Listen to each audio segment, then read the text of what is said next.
Salut à tous, on commence ce journal avec la grosse info du week-end concernant Kylian Mbappé. Selon le Parisien, le numéro 7 du PSG a choisi de rejoindre le Real Madrid cet été.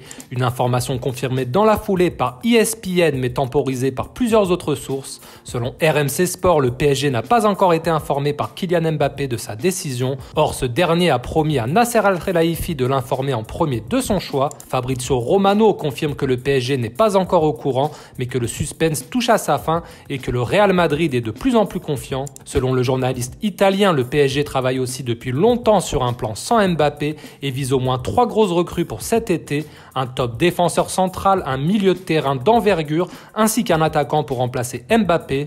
En Angleterre, le Daily Telegraph révèle ainsi que Victor Osimhen fait partie des pistes étudiées par le PSG, lui qui dispose d'une clause libératoire à 130 millions d'euros du côté de Naples. Selon cette source, le PSG n'est en revanche plus intéressé par Marcus Rashford, en difficulté à Manchester United.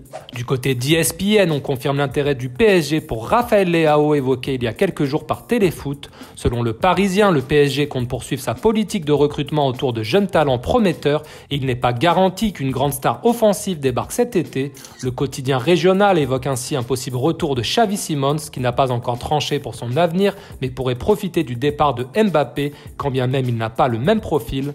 En défense, Lenny Yoro sera un nom à surveiller cet été au PSG mais aussi à Madrid. Selon Marca, le Real l'apprécie beaucoup mais trouve son prix de 60 millions d'euros excessif pour le moment. On termine enfin ce journal avec Renato Sanchez de retour de blessure et disponible pour le match de ce soir entre la Roma et Cagliari. Selon la presse turque, le milieu portugais appartenant au PSG plaît toujours à Beşiktaş qui a jusqu'au 9 février pour tenter de le récupérer. Voilà, c'est tout pour aujourd'hui. Merci à tous pour votre fidélité et à demain pour un nouveau numéro.